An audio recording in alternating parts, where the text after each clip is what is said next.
Hello, everyone, and welcome to the People's Friend Facebook Live. It looks slightly fancier this week than normal, and that's because I'm joined by Connie and Steve and Chris from DC Thomson's Pass It On podcast. That's where all this kit comes from, as our regular viewers will know. The Pass It On podcast is a podcast that delves into 1950s household tips that were submitted to the Sunday Post. Some of these, I'm sure you'll agree, can be a little bit wild. Questionable. Highly dubious. No, they're all of wonderful value, and I will take no other opinion. Thank you. You would say that, Steve. And we'll get to some of those a little bit later on. By the way, if I'm doing weird things with my hands, it's because I don't quite know what I'm meant to be doing, standing up doing this thing. But we'll start with a little bit about podcasts, I think. Steve, I think you're a recent convert to the podcast fraternity. Yes, I am. I'd never really heard of podcasts or even listened to a podcast before I started doing one. But I've grown to thoroughly enjoy this podcasting caper and speaking to people like these people. And to other people out there in the world who I don't know, but telling them some unusual stuff. Some people might call it nonsense. Some people might call it stuff of extreme value from the past. And it's all hooked upon our book, written by a genius. Edited. Don't let him fool I you. wrote a word. I wrote some of the He copied intros. and pasted it. Yeah. Please All don't right, use this okay. platform to lie. Copied and pasted by a genius. And it's all about pass it on tips that were written into newspapers and magazines, mostly the Sunday Post in the 1950s, in which housewives would give each other little tips saying, this is a good thing to do, this is this will save you money, this will save you time. And they are extremely valuable. A golden light shone upon any housewife who wrote in and had one of her tips published. You might be picking up a very slight, subtle hint of skepticism And we have and to listen to cynicism this all the time. from Connie. It hurts every time. Connie, you are a child of the millennium. You know nothing of I scrubbing was born floors. before the millennium. About 20 minutes. 3 years. 3 years before the millennium. There we go. An experienced woman. So this is a little bit of the dynamic of how the podcast goes. You're exactly right. Yeah, I Steve say talks wonderful, clever nonsense. stuff, and Connie interrupts with nonsense. And I try and keep them Chris- apart. Yeah. I would say that one of the reasons we started doing this podcast is because although the tips sometimes are a wee bit funny, sometimes they haven't aged terribly well. It's true. What?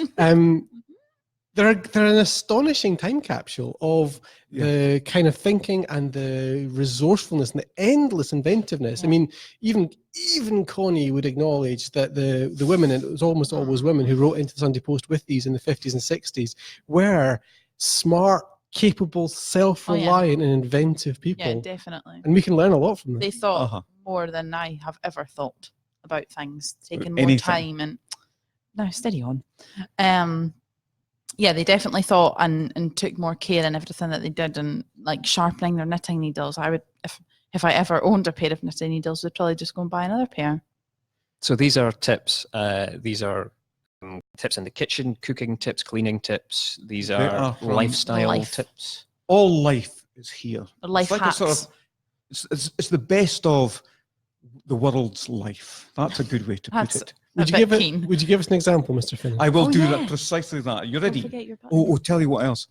Whenever I'm about to give a tip, Chris has me press a button which makes jingle. not a jingle, and it introduces my tips. It does. And he loves it. I absolutely He's love very it. jingle happy.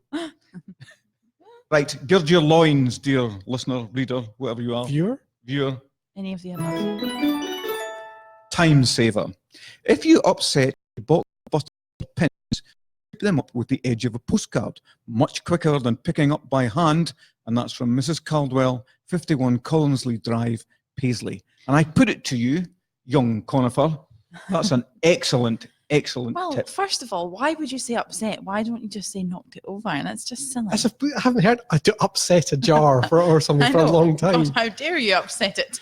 Now it's crying in the corner. It's because people who wrote in with tips were of a genteel nature who would upset things. They didn't spill things or They did knock spill things over. things. No, they upset things. Hmm. They had a wonderful economy of words. Yeah. Yes. Actually, that's one thing that came out as we did the podcast is we suspect there's the hand of a sub-editor somewhere in Yeah. these tips, because there's quite often a little coda or a little line at the They always end, have a reason. the wee exclamation mark comment at the end that just gives it a da-da, little punch. Yeah. But it's Da-da. so consistent. It's possible that actually people, as they were writing and reading these things, developed that sort of vernacular language themselves. But it's equally possible there's just a sub going, I know how to make this sound even more compelling. We've upset the box. You know, I'd really like to find amongst these tips, and I think it only occurs once in the book. It's somebody saying, "Hey presto." Why Because- haven't you told us that one before? Well, I've been keeping the "Hey presto," but I felt that I should release it now Right, to the on you people's go. friend. Have you found it? No, I've not found Oh, it. Of well. course, I've not found What it. are you That talking about it for? well, that would require a degree of organisation and memory that's frankly beyond me. Tell you what, though, I'll give you another one. Tin opening. When opening a tin, commence at the joint of the tin and the opener runs smoothly. Mrs. Helen S. Armstrong, 2 George Square, Greenock. How do you know where the joint is? By looking, Connie. I've never By seen a looking. joint on a tin. Actually, Tins that's have joints these days. a really good point. I don't think they do anymore. See? Do they not? Because it'll be done as a continuous Therefore, extrusion, scrap I it. suspect. Then. See, these are the things that you bring to the table. Yes, the, it the is, but modern life experience. See, he's that maybe talking lack it in nonsense. other That has no purpose in today's life. Right. Bennett. Okay, I this wonder is- how true it was, even when it was true that they had joints. Oh, I know. We could look for that man that eats that old food, that old tinned food, and see if there's joints on his. Let's can. send Steve out at lunchtime. to We buy like a to tin. send yeah. Steve It'll on, take him on all errands. day. Okay, but maybe this is one of these examples when the world has changed and left this tip behind. But in theory, if it did have a joint, it would be difficult to get the tin opener into the tin at the joint because there would be more steel, more tin. So why start there? Exactly. Well- Why not just go all the way It's around and unclear. stop before it? See, Anyway, stop. Well, I'm going to Right, try. okay, I'm going to try and control these drop two. your shovel. Ian, So what I would like Oh. to do is ask the viewers if they would like to comment below with some of the household tips that maybe you've had passed down from your family. Maybe Steve will hit upon something in the book that sounds familiar to you that Oh, was yeah. passed down through your family. You can tell us how successful it is. Have you ever opened a tin at the joint? Do joints exist? We're No. not sure. Actually, could I make a personal request then? Certainly. Is it true that white wine gets a red wine stain out? let's turn to I the good think it people of the is. people's friend. And ask. I don't know that one. I know. Let's experiment. Let's get some wine. 11 That's o'clock very on a on brand Friday. for Connie. Connie's mind. At 11 usually a.m. goes to wine. Yeah. It's legal. It's 11 o'clock. Yeah. So we'll come back. We'll come back. Oh, you don't want more? There, I've there been- will be more. It's usually Connie's job to shut me down, but you've taken over. Thank goodness. we're speaking to the crew here because next week there is a special episode that commemorates the 80th anniversary of the outbreak of World War II, and friend editor Angela is a guest on that podcast. So maybe you can tell me a little bit about what you discussed with Angela and what I guess the insight that she brought from the friend readers from that decade. And certainly indeed. Angela, as any good editor will do, knows the history of her publication really, really well. And it was actually, it's a great eye-opener. I believe that when there'll be lots of TV programs and newspaper articles about the start of the war, but Angela came in and talked about what it was like on the home front, because 90% of people who lived through the war did it in their own homes. So that's their experience of war. And Angela came and talked to us about that and how the People's Friend had handled the war. And frankly, it was fascinating. We've made this one of our podcasts, and it'll go well. It'll be one of our better ones. Just an extended edition. So the is. podcast, which comes out every week on Wednesdays, usually about 20, 25 minutes. But the special edition with Angela, which is on the Wednesday coming after this broadcast. on the 4th of September is 45 minutes long about that, because there's so much to fit in, both from the from the Pass It On book that Steve has edited, but also from the 150th anniversary special anniversary edition that the People's Friend produced for their birthday this year. Happy birthday, by the way, which has a whole section, a whole chapter on the a day over 114. A very youthful appearance. Which is a whole section on the war, and that combined with Angela's encyclopedic knowledge of the People's Friend was a joy to record, wasn't it? It was great. I feel like I learned a lot. Yeah. Well, you were quite warmongery at the end of it, and we had to rein you back a little bit. I think Connie was so taken by the spirit of the Blitz spirit and the inventiveness and the make do and mendedness of the people exemplified in the Sunday Post and the People's Friend that by the end you were like, why don't we have another war, just to bring that back? I know it sounds rather cockle warming. That's not a word. It is. Cockle That's a warming. phrase. It's a coinage, perhaps. It's a coney-age. I say it all the time. Do you? Just don't That doesn't listen. actually help your case. No, it doesn't. That's true. Yeah, no, I definitely learned a lot, because like at school you touch on the world wars, both of them and whatnot, but you don't really delve deep into the personal effect or the social effect and whatever. So yeah, it was good. I like learning about the recipes, Wooten pie. which I wouldn't try, but never mind. No, to... In fact, you learned something, I Finnan. did. You learned that macaroons used to be made with potatoes. Indeed, yes. I What thought are they made macaroons with? were- Almonds? No, it's just sugar. Is it? Yeah. Oh, I thought they had And Oh, presumably you're lard. you're so young. You're thinking of macaron. You're thinking of the little French pastries. Yeah. Steve is thinking of macaroon bars. As in the those coconutty solid ones with the toasted Uh-huh. coconut around the outside. Okay. I'm with you now. Macaron. Is that how you say it? There's a real Not how you say generational it. divide here that I don't think we can cross in the Well, time that we see, have available. Sometimes Chris dabbles which end of the spectrum he That's true. chooses to take. Yeah, In more yes. ways than one. Oh,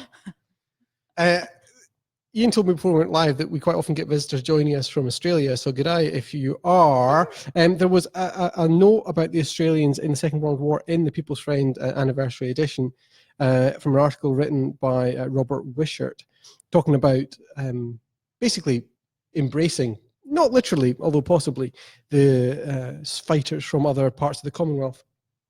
Australians and New Zealanders were described as their most striking characteristic being that of friendliness.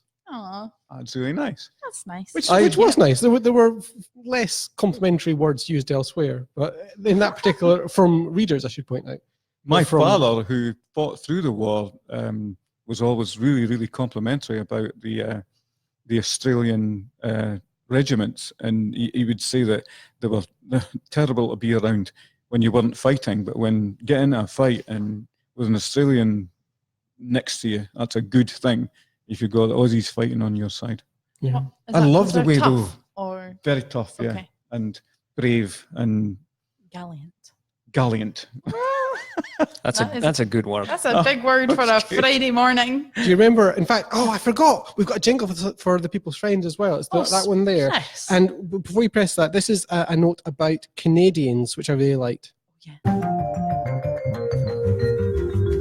Canadians were described as self-reliant and large and genial, with a partiality for waffles and the habit of eating everything possible with a fork alone. A certain note of approbation That there, sounds I like think. someone that I know, but I didn't say who. Are they Canadian? Canadian. No. He lives in the same house as me. He likes a waffle. And Is does he eat large? everything with a fork?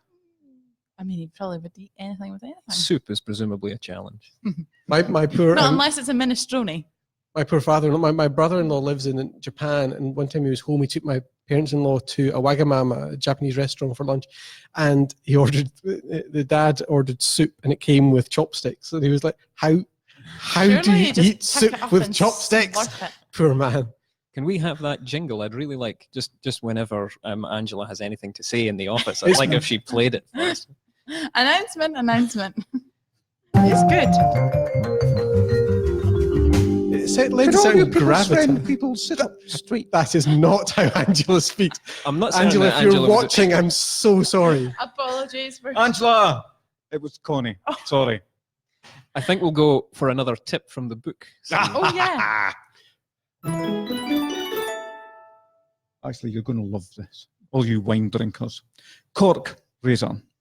If a cork gets pushed into a bottle, tie a small button onto a piece of string and lower it into the bottle. Raise the cork to the neck of the bottle with the aid of a knitting needle. Oh, I see. I Pull don't up get a it. button and string, and the cork comes up and out along with them. This is I.M. Eggy, 8 Caledonian Terrace, Crystal Bridge. Say it again quickly. That sounds like a vaguely fake name. Right, do it here. Look. Actually, on the names thing, it does I really don't interest me. Like in understand. these days of GDPR, and especially with us working in publishing, we're always very careful about protecting What's people's that? identities. People just want to, because they, as Steve No. says, shut up, you two. As Steve says, these people really wanted the glory of being published in the Sunday Post. It was a real mark, Whoa, an imprimatur of your quality as a housewife to be quoted in the Sunday Post. I have a really important question, and it's just come to me. And my stepdad asked me to ask you, and I've forgotten for about 7 weeks. Ask me. Yes. Did the tea towels have the Sunday Post embroidered on them?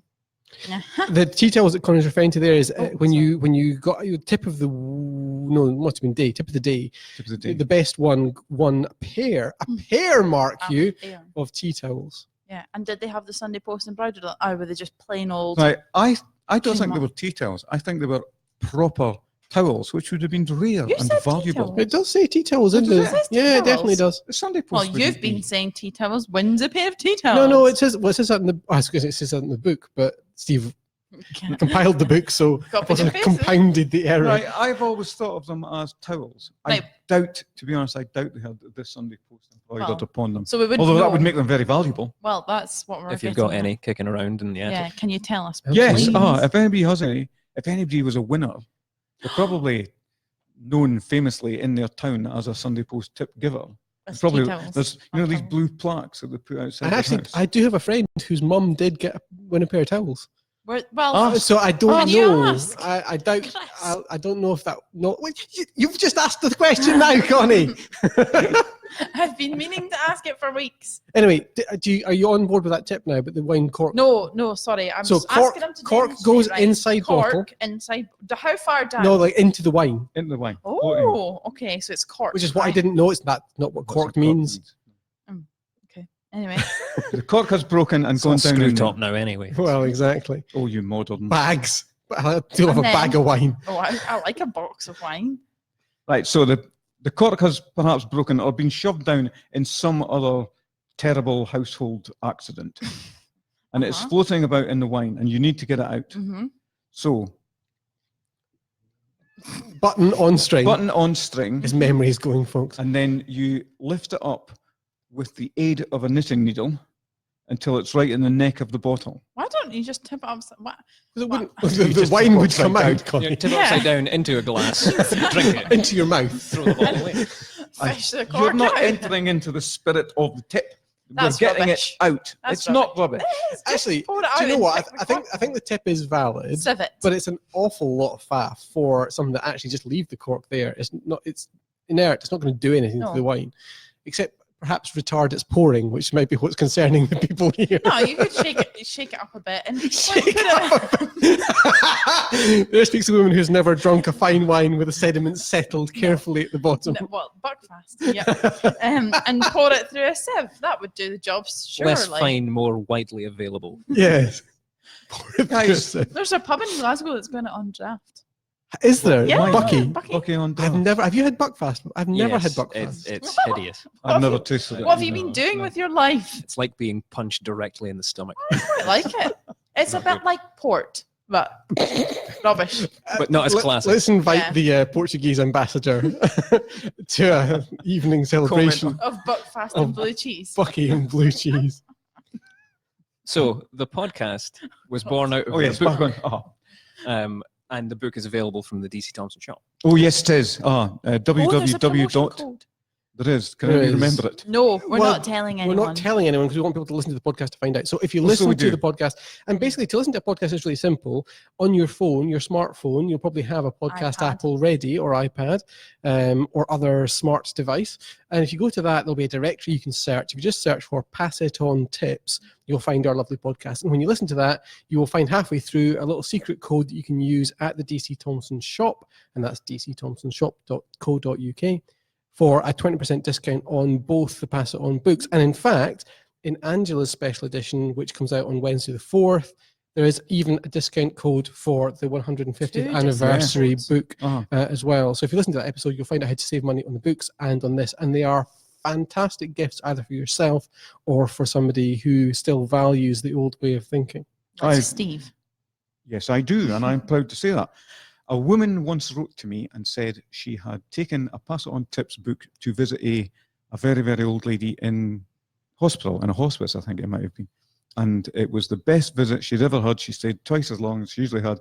They went through the books and were talking about things they remembered, like coal being delivered and how many stones were in it, and cleaning the stairs and cleaning the close. See, that was one. Do you Picking remember patties. there was I can't remember if it's one that's actually been published yet, but we recorded an episode where you talked about a tip, which was, this is where I love this, because so many of the tips have encoded in them this domain knowledge that we've just lost. It's stuff we wouldn't think about. There's one about when your brush gets worn in the middle, simply cut it in two to give yourself 2 scrubbing brushes. Oh yeah. Can you work out why a brush would get worn in the middle? If you've put me on the spot here. See, Yes. I couldn't. I had to ask. Right. And it's because if you think about it, when you're brushing a stairwell, you turn the brush perpendicular to the stairs and brush across the Or the stairs. edge gets Of it. course, the edge is in the middle of the brush, so that's where it gets worn. And you would just, know, unless you that's- do Yeah. that, and I've never brushed a stairwell in my life. You're I really don't, missing out. I don't live in a tenement, but that's Yeah. such You a should really find a fascinates me. tenement and go and do it. Oh, But we yes, can do it when we go into Glasgow to the tenement house. That's exciting. That's take true. a brush with us and wear it out. Well, we'll leave you to do that, Steve. We should say that on the 5th of December, you can actually join Steve, Connie and me live in Tenement House in Glasgow. Tenement House is an amazing National Trust for Scotland property. It's a time capsule really of this time that we're talking about. There's a lady there, Miss Agnes Toward, lived there. And for whatever reason, I forget why, the house became a time capsule of life in the 50s. And she actually cut out Pass It On tips from the Sunday Post, which is how we found out about it. So if you go to the National Trust for Scotland website and find Tenement House on there, under the events tab, you'll be able to get tickets. They're free to join us for a recording of Pass It On 5th Yeah. of December. And Steve even promised he'd do his hair. What a treat. What I could have said little hair Chris he to do has. it. Could have said you, It's Chris, got that hair would for be more- radio, is it? I love the story though of Miss Toward, who didn't change anything in her house, in her flat, in this tenement in Glasgow for 50 years. And I've always thought that she didn't just maintain her house in a sort of 1950s fashion. She maintained the mentality of the 1950s as well. And she cut out parts of the tips in the Sunday Post, and she kept living in that manner. And I would have loved to have talked to that lady. I feel that she's in here somewhere, but her spirit lives on in the book, and I'm looking forward to going to that Yeah, that's- place. You actually found, when you were editing, you found someone special, didn't you? I did. I usually can't get through this without my voice catching, but I found a tip written in by my own grandmother, which came as a surprise and was especially poignant for me because towards the end of her life, she got dementia, and she changed the sort of person she had been from being a wonderfully capable and extremely formidable woman, and she became something else entirely. She fell back into herself, which was really tough to see. But finding the tip made me think of what she'd been like when she was at her best, and she could do anything, and she solved all problems, did all jobs, could do anything. And that tip reminded me of what she'd been like when she was this gloriously capable, wonderful woman. In her pomp. In her pomp, yeah, it's a great way of saying it, in her pomp. And it took me back to then and made me forget the tough stuff that came later. And a tear came to my eye. It was really, really, really poignant for me. Yeah, we discovered that in one of the early, in fact, Yeah, possibly even the very One of the first first one, episodes first we or second. did. yeah. So if you go back through the Pass It On archives, you'll find that, and you'll hear Steve Blubbering. less Hear me blubbing. yeah. less successfully controlling his emotions. Well, Steve, I have a challenge for you. I'm going to do a wee wrap up here, but Okay. we're going to end with one of the tips. So if you want to find a particularly good one, I'll just say that if you're looking to get the podcast, we actually have a wee guide that Chris put together for us on how to get the podcast. So I'll put the link to that in the description here. And as we said, if you have any household tips that have been passed down through the generations, or things that you're particularly proud of, or even things that you didn't think would work, but it turns out that they do, or things that are supposed to work and it turns out that they really don't. Please comment below, because we'd love to read them. And so, Steve, what do you Right, have for Connie us? and I are having a sort of silent We're having argument. an argument. As usual. Processional. No, move on, move on. This one. Okay, yeah, that's funny. At least. Okay. Connie doesn't agree with this one, but We've got a jingle. Oh yeah. we've got a jingle. Air refresher. Next time you make chips, cut an onion in half and place it on the plate rack above the cooker. You'll find it an effective air freshener. Mrs. I. Anderson, 36, Waverley Park, Bonnyrigg. So wrong. Why I will never understand why the smell of an onion is better than the smell of chips. In fairness, the smell of chips is like pretty vile. I think it Ah, hangs I like around chips. a long It does, time. it But does. then why an onion and not like a lemon or a grapefruit? Well, I don't know if they had lemons to spare. Maybe lemons sure would they have did. dripped onto the cooker. An onion wouldn't drip. But there's something about the sort of chemical reaction in which the pungent smell of an onion cuts through the fatty miasma. It's still weird. But it's, as we talked about at the time when we discussed this, we got into talking about a cooker and what a cooker is like, and you'd forgotten that plate racks used to be placed above the cooker because they would be kept dry up there in what was often a damp house with no central heating and such like. And again, just that one tiny tip, it takes you on to picturing what a kitchen in the 1950s was like, what a cooker was like, what the smells were like, what people were eating. And it's that sort of thing. Chris has this phrase that he uses, domain knowledge, which I don't fully understand. But this is what he's talking about. You read one tip and you get a picture of a cooker, a plate rack, a kitchen. The There's smell of probably- onions fills your nose. I'm not going to a tenement house if it smells like onions. Well, you can hang about outside the window and we'll throw you things. I think it's been a while since anyone cooked chips in there. Yeah, probably. true. Okay, But that sort of thing. And sorry, not only are you seeing this scenario, you see the people. There's a woman Yeah. in there with a mixing bowl here and a kitchen table scrubbed, and there's a pot of stew and Penny. chips. Onions And a penny, dangling from and the yeah, ceiling. penny, yep. And she's saying off camera to a small boy, "Don't get your feet off of that." So The Angela. exact how voice. did I get there? women try to do. You say can do. Yeah, try. Oh, we haven't had time. At some point in the podcast, we'll get Steve to do his Morningside accent. Yeah. It is a sight to behold. Hilarious. It's Worth No, listening. save it. We have You to can't leave them help wanting yourself. more. You can't give them everything. You normally only do it on a Saturday night as well. Before we went- dressed appropriately. Before we went live, Connie showed me a video of Steve singing Chumbawamba's Tub Thumping. It Nobody's was going to know what that means. magnificent. Yeah, it was really good. It was a wild night. I feel like we've come off the rails a wee bit. We always do this. We that's- can't help it. Very much in keeping with our brand for the Pass It On podcast. So thank you very much for joining us, and I hope to see you again next Amazing. week. Angela's episode comes out on Wednesday. We will link to it from the People's Friend website when it comes out, but don't just listen to that episode. Go back, listen to the rest of them. There's plenty in there to keep you entertained. And so thank you for joining us, and have a good day. Thank you. Bye. Thank Bye. you. You should wait. Should. Being rude is very much on brand for Steve as well. Does anybody else think Angela's episode sounds